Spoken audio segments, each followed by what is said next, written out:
Many people up in the entertainment world are interested in this kind of thing these days. It's gotten a little bit chic since Madonna and some others have been under-promoted. I think even that,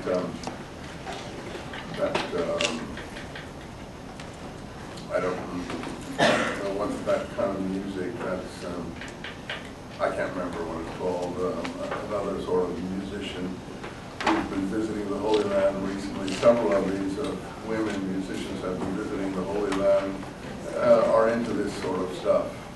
So that's obviously gripped the music world if nothing else.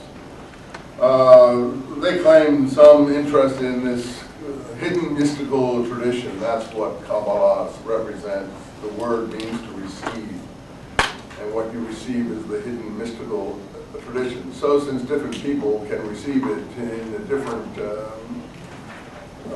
transmission, you have different rabbis from different areas of Central Europe. And many of them came in the late 19th, early 20th century, particularly with the rise of fascism and so on, to New York and other places, Los Angeles. And one area of New York where they're very prominent is Brooklyn, and in particular Williamsburg, Brooklyn.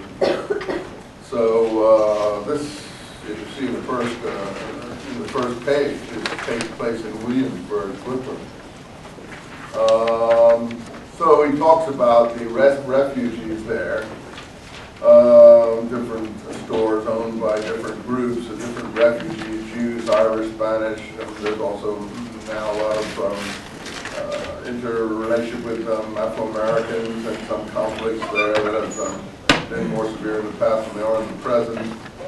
Anyway, you can see some other encounters wearing black skull caps, second page, full beards, long ear locks, side curls. The reason why do they wear side curls and things like that? Because the Bible in certain places in the law area, Deuteronomy, Leviticus, and they should be for frontlets upon your face or something like that. Talking about the hair being a sign of allegiance to God. So they take that literally, not symbolically, and they let these frontlets grow. And they also speak about I forget how they put it, fringes of your garment.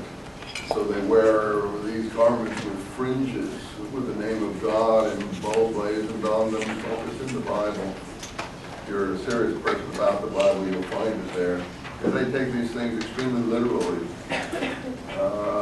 And that's why this odd garb that often sets them apart from we moderns, as Lawrence would call us.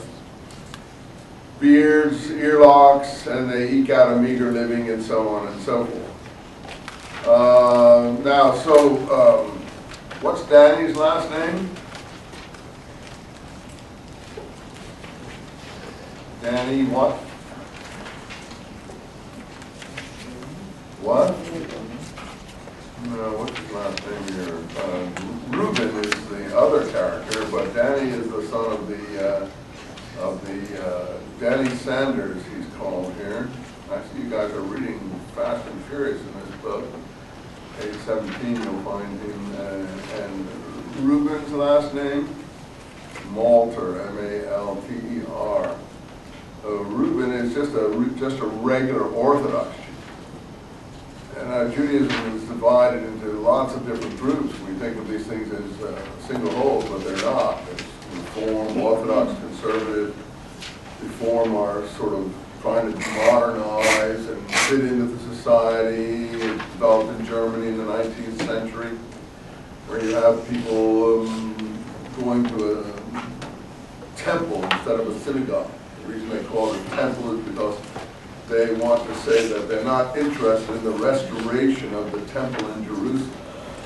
Their temple is wherever they are. In other words, they've given up the idea of a return to Zion, which is part of their prayer. Zion we discuss, but it's the center of the Davidic monarchy in Jerusalem. And so they've given up the idea of a restoration of the temple and a return to Zion, and they're talking about the temple wherever they are. That's why some Jews call their religious institutions temples, others call them synagogues. Synagogue is a Greek word, and it simply means meeting house and study hall. where the people meet and study. So it's not a temple where priests and so on perform rituals. It's a big difference. For the average layman, it would be no difference at all. They wouldn't understand, oh, you go to temple. It would be like you go to synagogue. But the two things are totally different in the history of this culture. The conservative tried to take a middle ground, and the Orthodox were extremely orthodox in terms of holding to the law, the ancient traditions and customs, the letter of the Mosaic law.